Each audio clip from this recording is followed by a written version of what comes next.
September's victories at Leningrad and Kiev persuaded Adolf Hitler it was still possible to capture Moscow and perhaps end the war against the USSR before the end of 1941.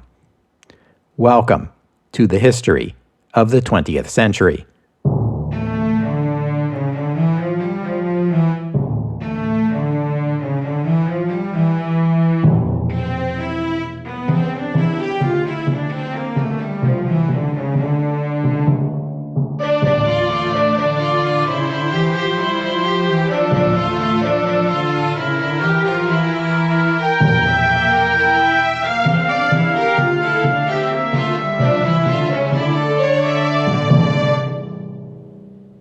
Episode 348, 5 Minutes to Midnight.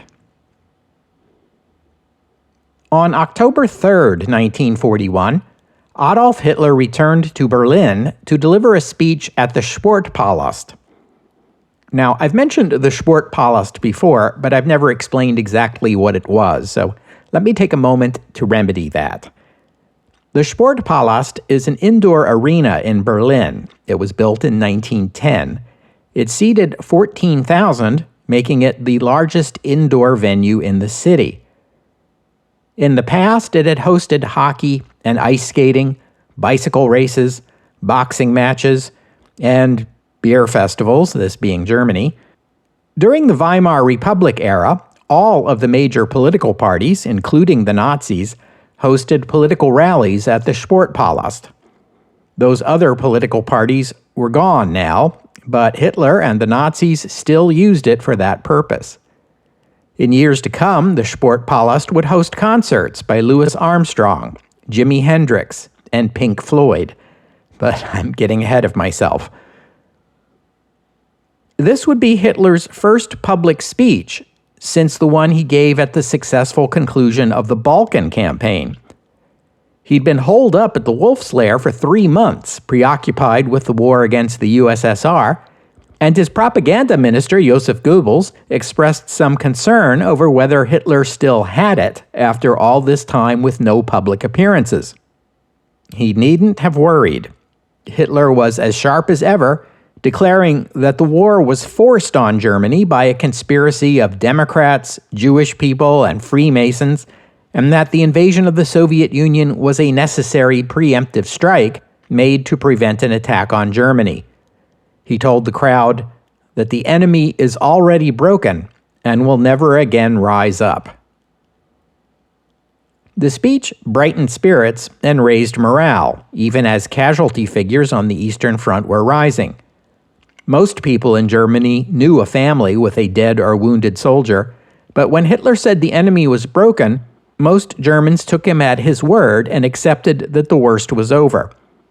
Adolf Hitler had never before lied to the German people about the war. Until now, he'd never had a need to. Hitler knew something the German public did not.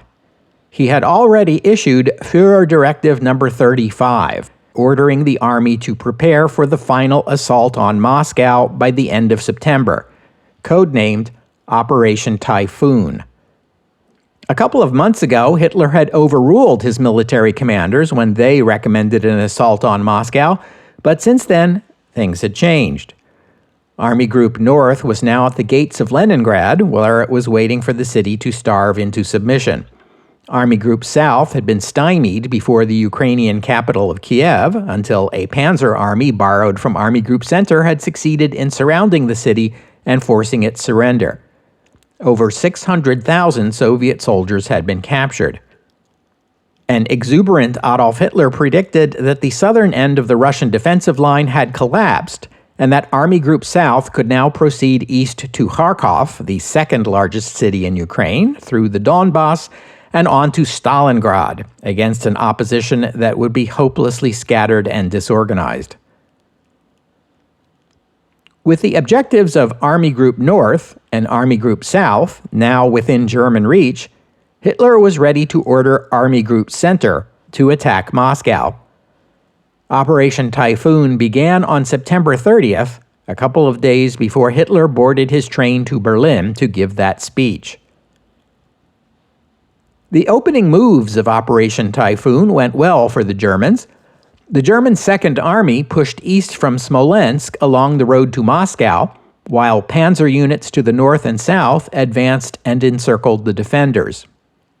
By October 10th, multiple Soviet armies were trapped in two pockets, one near the city of Vyazma on the road to Moscow, the other was farther south along the road to Tula.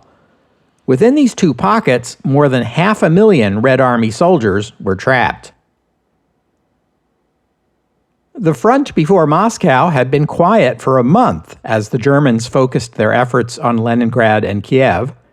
So it was only when a fighter pilot reported seeing a long German column moving east, a sighting which was then confirmed by further reconnaissance flights, that Moscow began to get the idea. NKVD Chief Lavrenti Beria's first response was to threaten to prosecute the reconnaissance unit's commander for spreading panic. Stalin had a more constructive response. He sent for Georgy Zhukov, whom he had assigned to the defense of Leningrad, and ordered him to assume responsibility for defending Moscow. Zhukov reported to Stalin at his office in the Kremlin on October 7th. Zhukov later said that when he entered the room, Stalin was telling Beria to make use of NKVD contacts to sound out the Germans on the possibility of an armistice. German commanders believed those trapped units, amounting to some 7 or 8 Soviet armies organized into two fronts, represented the last gasp, the final Red Army effort to defend Moscow. Hitler was confident enough that Moscow was now within reach that he issued an order that the city be surrounded and starved in the same manner as Leningrad. If the city should offer surrender, that surrender should be rejected. I mean, why should Germans assume the burden of administering Moscow and then starving it when it could be starved while still under Stalin's control? Hitler was so confident that on October 8th, he drafted a public statement, which was sent to Berlin and made public on October 9th at the German Foreign Office before a group of domestic and foreign journalists. The German army's most recent offensive had smashed the Red Army and, quote, "the Soviet Union is finished." An American journalist named Howard K. Smith was present at this press conference. He later recalled the pandemonium that broke out when the statement was read out. Foreign journalists rushed to the telephones to deliver this breaking news to their editors, while reporters from Germany and its Axis allies threw up Roman salutes and applauded the news. The following morning, this was the top news story in Germany and in many other countries. The Nazi Party newspaper, the Völkischer Beobachter, bore a headline that read, "Campaign in the East decided." German civilians told each other that their loved ones at the front would be home in time to celebrate Christmas. One German who was not celebrating was the propaganda minister, Joseph Goebbels, who thought the statement premature. He spent the following days tamping down the excitement, telling the public that the war might be decided, but it was not yet over. Goebbels would later say that this press statement was the Nazis' biggest propaganda mistake of the war. At the front, the encircled Red Army units refused to accept defeat. They fought on, slowing the German advance toward Moscow and tying up more than 24 divisions of German infantry until October 21st. Even so, when the Soviets were finally forced to surrender, the Germans captured 500,000 more Red Army prisoners. Zhukov had put the time the defenders in Vyazma and Bryansk had bought him to good use, building a new defensive line about 100 kilometers west of Moscow. Red Army units garrisoning the Far East against a possible attack from Japan were brought along the long rail journey west to assist in defense of the capital. Intelligence reports from Tokyo indicated the Japanese were preparing a strike against the British and the Americans. suggesting that the Russian Far East was safe from the Japanese for the moment. At about the same time the Völkischer Beobachter was declaring victory back in Germany, the first snow was falling on the Germans as they approached Zhukov's new defensive line. By this time, there were only about 90,000 Red Army soldiers between the Germans and Moscow, far fewer than the number of enemy they faced. The Germans fought the Red Army at the village of Borodino, the same place where Napoleon had won a battle against the Russians that allowed him to capture Moscow, though that campaign did not end well for Napoleon. In 1941, Red Army soldiers, acutely aware of the historical significance of the site, fought fiercely to defend it, but the Germans forced them back anyhow. The Luftwaffe was bombing Moscow, although it had suffered serious losses and was stretched thin. The Germans had more and better airplanes than the Soviet Air Force, but the Soviets were quickly replacing their losses, and Russia was so big that the Luftwaffe couldn't be everywhere at once. Wherever they were not, Soviet planes appeared. In Moscow, some 250,000 women and boys were conscripted to dig trenches for the defense of the city. Some of them were killed in strafing attacks by Luftwaffe fighters.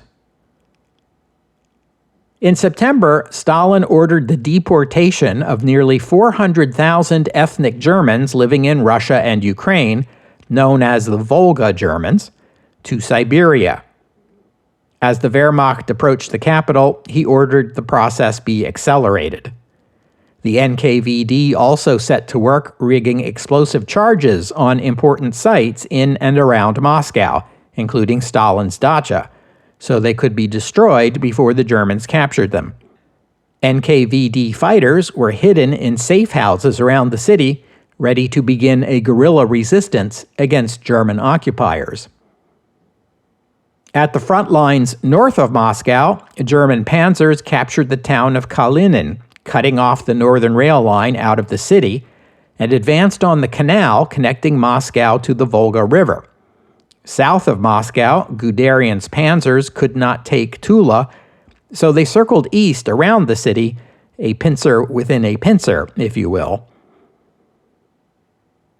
The next day, Stalin ordered most of the Soviet government, foreign diplomatic missions, and foreign journalists relocated from Moscow to Kuibyshev, the city formerly known as Samara, about 850 kilometers to the east, although those foreign journalists were instructed to continue to put Moscow on their datelines. Moscow itself went mad. Many civilians were fleeing along with the government officials. Others were looting the shops in the city. People were scanning the skies for German paratroopers, while the NKVD began shooting looters on sight. But the German advance was not going nearly as well as those panicky Muscovites assumed. The second week of October brought with it the first snowfalls of the season. This was bad news for the Germans, and not because it presaged winter, at least not yet. The snows quickly melted, but the meltwater turned the ground into an ocean of mud. It was the rasputitsa, the mud season, and it made the roads impassable. Tanks, trucks, and horses were immobilized. This was particularly a problem for the Germans, since the entire German style of warfare depended on rapid movements by panzers into the enemy rear. For the next few weeks, there would be no rapid movement of anything. Perhaps worse than that, though, the mud choked off German supply lines. German soldiers had been advancing deeper and deeper into the Soviet Union for going on 4 months now, stretching their supply lines thin, and now the rasputitsa had cut them off altogether. German soldiers needed food and ammunition. They needed boots. Many soldiers found their boots worn out from months of marching, and there were no replacements to be had. And what about winter uniforms and overcoats? For crucial weeks, Hitler had resisted all suggestions of shipping winter clothing to the Eastern Front as defeatism. When he finally gave in, it was too late. Germany did not have enough winter clothing for all its soldiers, and it lacked the means to ship to the front what they did have. Desperate German soldiers took to looting Russian homes, chasing away the families living in them and confiscating whatever food and clothing they could find. German officers complained that their soldiers were beginning to look like Russian peasants. And try to imagine what became of those peasant families driven out of their homes and into the winter cold, their warm clothes confiscated by the Wehrmacht. On seeing the chaos in Moscow, Stalin resolved to stay in the city to bolster morale. And it worked. Later, Stalin came up with an even bolder idea. This year's annual military parade celebrating the October Revolution would go on as planned. The Soviet Defense Council was shocked by this suggestion, but again, it worked. On November 7th, Stalin took his usual place atop Lenin's now empty tomb and reviewed the parade. Only this year, the parade was made up of those reinforcements from the Far East marching to the front. Stalin made sure the event was filmed, and the film made available for both domestic and foreign newsreels.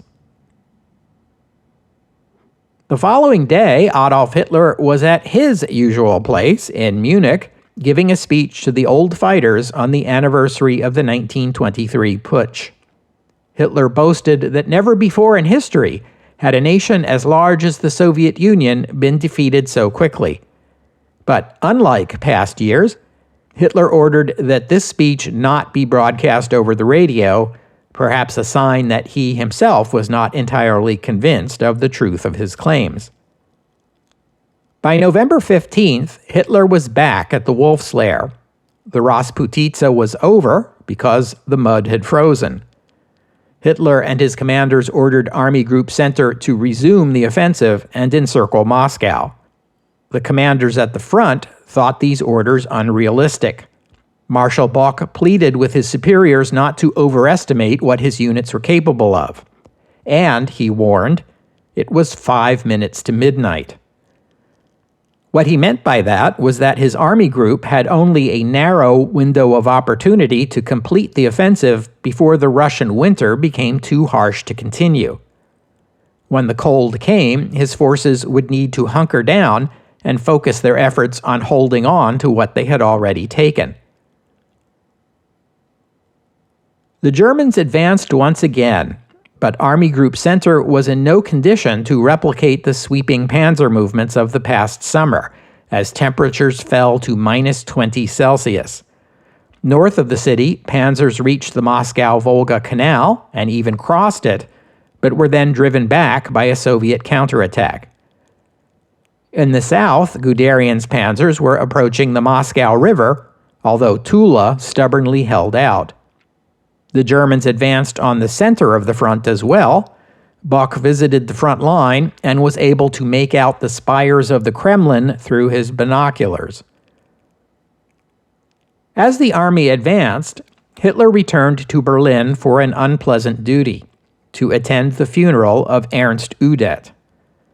Udet, a First World War flying ace, had risen to the position of Director of Procurement for the Luftwaffe, but over the past year he had been clashing repeatedly with Hermann Göring over the allocation of resources to the Luftwaffe.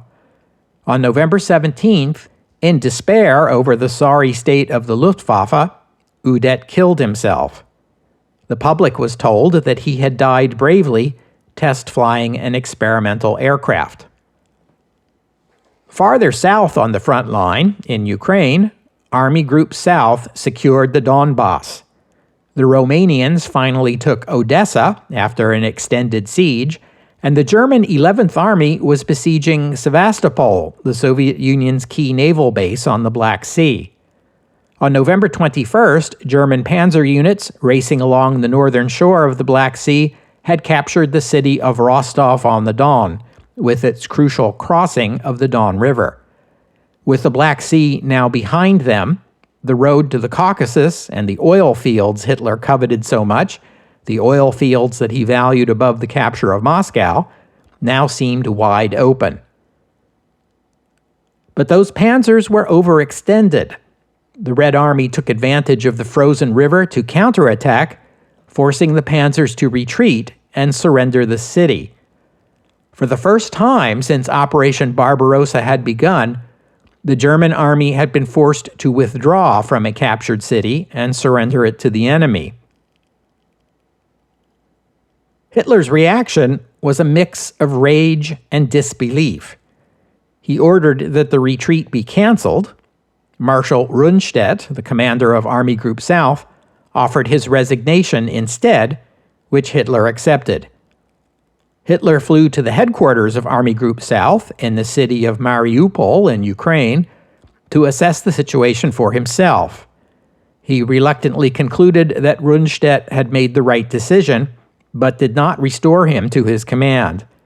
Instead, Hitler ordered that he be paid a bonus of 250,000 Reichsmarks for his service to the fatherland.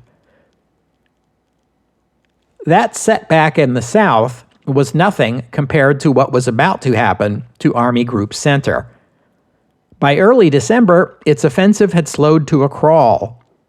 Exhausted German soldiers could not continue the fight. The Luftwaffe was grounded. Most German tanks and motor vehicles could not be started because their engine lubricants had frozen solid. German soldiers first had to build fires under their vehicles in order to get the motor running. Infantry rifles and machine guns also jammed in the cold. Even the German radios did not work reliably. German horses struggled with a cold they were not used to and a lack of fodder. Frostbite had become the #1 cause of German casualties. It became impossible to build trenches or defensive works in ground that had frozen solid. Still, no one suffered worse than Germany's Soviet POWs, who were being forced to march westward in the cold with little or no food.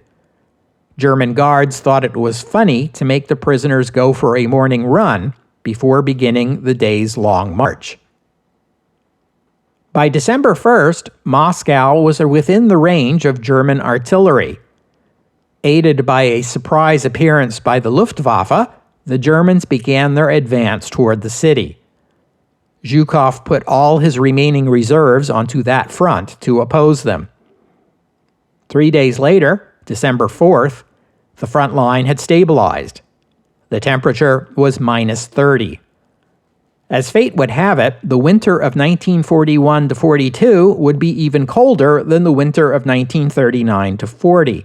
It would in fact be the coldest winter in Europe for the entire 20th century. The commanders of Army Group Center realized their soldiers had done all that was humanly possible and were not capable of further offensive action. Every senior German military officer was by this time thinking about Napoleon and his disastrous invasion of Russia in 1812. He had even captured Moscow, but it had done him no good, and his retreat had destroyed his army. Under these brutal winter conditions, retreat could easily devolve into disaster. The best choice would be to avoid retreat if possible. Much safer it would be to hunker down, to build defensive works and concentrate on holding what had already been gained until the spring of 1942. The Germans consoled themselves with the thought that the Red Army must be every bit as battered by the combat and the cold as was the German army. The occasional Luftwaffe reconnaissance flight returned with the pilot reporting massing Soviet troops, but these reports were dismissed. How could they possibly be true? In fact, Zhukov was planning a counterattack directed at the German salients north and south of Moscow, the remnants of the failed pincer movement meant to surround the Soviet capital. The Red Army of December 1941 was a much more sophisticated fighting force than the Red Army of June 1941 had been. No longer were Soviet commanders terrified of showing initiative out of fear of the NKVD. The Red Army was properly prepared for winter combat, with heavy winter jackets colored in white and gray winter camouflage. Russian tanks and aircraft engines used lubricants that worked in cold temperatures. For the first time since the beginning of the war, the Soviet Air Force controlled the skies as the Luftwaffe's finest sat immobile on the ground. T-34 tanks had wider tracks that allowed them to move more easily through snow, and the Red Army had ski infantry. On December 6th, Red Army units squeezed the northern salient from both sides. South of Moscow, Soviet units broke out of the Tula pocket and threatened to cut off Guderian's panzers. Guderian sensed something was up and rapidly withdrew his panzers out of the developing Soviet pocket, saving his own units from destruction, but at the cost of withdrawing some 80 kilometers and exposing the flanks of the German units to his north and south. Red Army soldiers had by this time heard all about the brutal treatment their comrades had received by the Germans, and were in no mood to be chivalrous. Red Army ski units harassed the German rear, sometimes linking up with partisans and airborne units dropped behind German lines.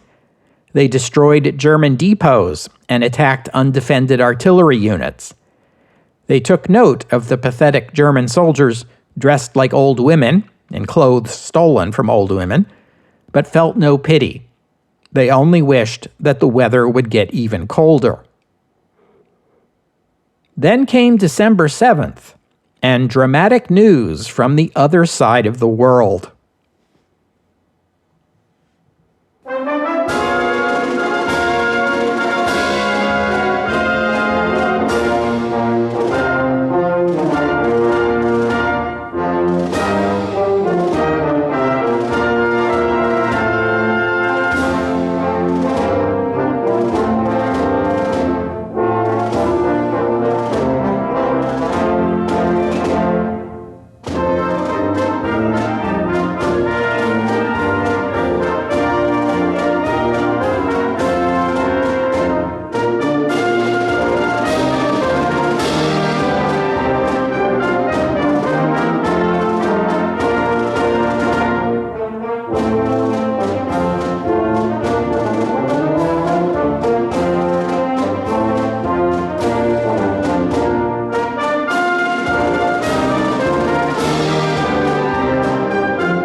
When word of the Japanese attack on Pearl Harbor reached the Wolf's Lair, Hitler and his military commanders received the news with jubilation. The bad news coming from Army Group Center receded into the background. At the Wolf's Lair, it was generally accepted that this was excellent news. The entry of Japan into the war significantly improved German prospects. Hitler felt that under the terms of the Tripartite Pact, he had no choice now but to declare war on the United States in solidarity with Japan. But that is not so bad, he said. Hitler did not see this obligation as any kind of burden or setback for Germany. To the contrary, he believed that with Japan threatening the United States on its Pacific flank, America would be forced to reduce its aid to Britain and Russia in order to see to its own defense. German victory was now assured, Hitler told his commanders, because, quote, "We now have an ally that has not been defeated in 3,000 years." Legally speaking, Germany was not under any obligation to support Japan. The Tripartite Pact only required Germany to assist Japan if Japan were attacked by a third nation. Even so, the Japanese had been making inquiries in Berlin since April of 1941 as to whether Germany would join Japan if Japan went to war against the United States. Hitler and Ribbentrop had repeatedly answered these inquiries by assuring Japan's ambassador in Berlin, Oshima Hiroshi, that Germany would, in the event of war, immediately join with Japan, and pledged that Germany would not make a separate peace with the United States. Mussolini had given Japan similar assurances, although the Japanese did not give either Berlin or Rome advance notice of the impending attack on the United States and Britain. Hitler came to Berlin on December 9th for a previously scheduled session of the Reichstag the next day. The session was postponed a further day until December 11th so Hitler could revise his speech.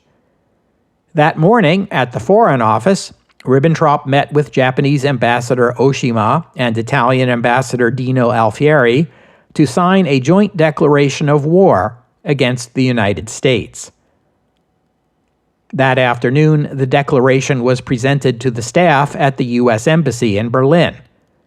The reason given for the war declaration was that the United States had violated the conditions of neutrality and committed acts that amounted to war against Germany.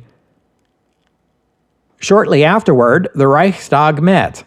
Hitler gave a 90-minute speech in which he boasted of Germany's accomplishments in the war for some time before getting around to the subject of the United States. He directed a number of crude personal insults against Franklin Roosevelt, including that he was mentally ill, much as Woodrow Wilson had been, according to Hitler, and that Roosevelt had allowed himself to become the instrument of the international Jewish conspiracy, Hitler's all-purpose boogeyman. At first blush, Hitler's decision to declare war on the United States might seem unwise, even reckless. And in the years since, much effort has been put into either trying to explain why or in speculating what might have happened had Germany refrained from jumping into the conflict between the United States and Japan. In fact, Hitler's decision is easy to understand for a few simple reasons. First and foremost, Hitler believed the United States was already waging an undeclared war against Germany and was already doing all it could to support Britain and Russia, and that it was only a matter of time before the Americans entered the war officially.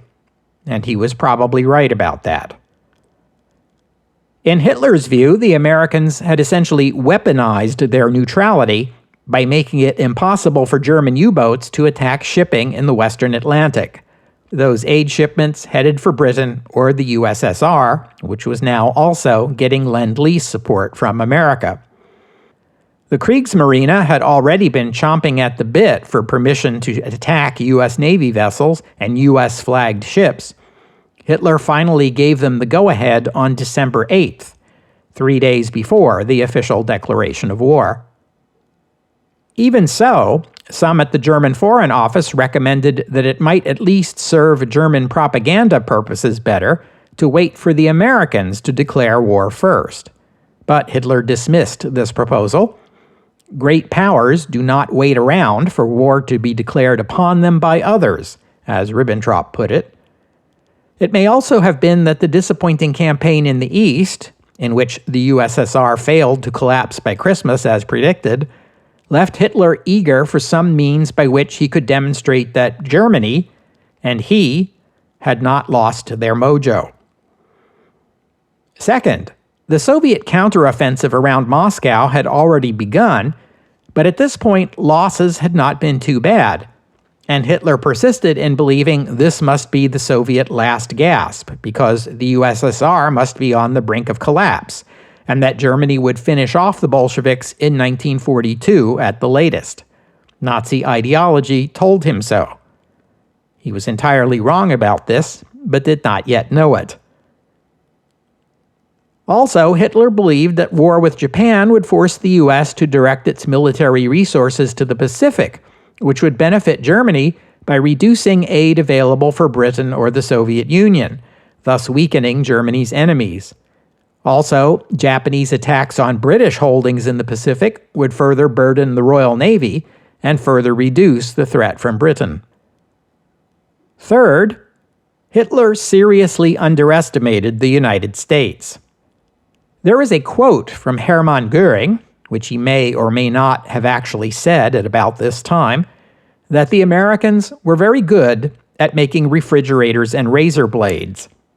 The implication being that U.S. industry was adept at manufacturing consumer products, but its ability to manufacture the machinery of war was suspect. Whether or not Goering actually said this attitude was prevalent among the top Nazis. Remember that in the last war, American forces in Europe in many cases had to fight with European-manufactured aircraft and weapons because the U.S. couldn't produce its own quickly enough. Hitler also believed that Germany's position on the European continent was secure and that neither the U.S. nor the U.K. could threaten it. To those of us who know about D-Day, this belief is transparently wrong, but you have to understand that such a mass naval invasion had never before been attempted. In 1941, the closest historical precedent was the British landing at Gallipoli in the last war, and that had turned into a costly failure.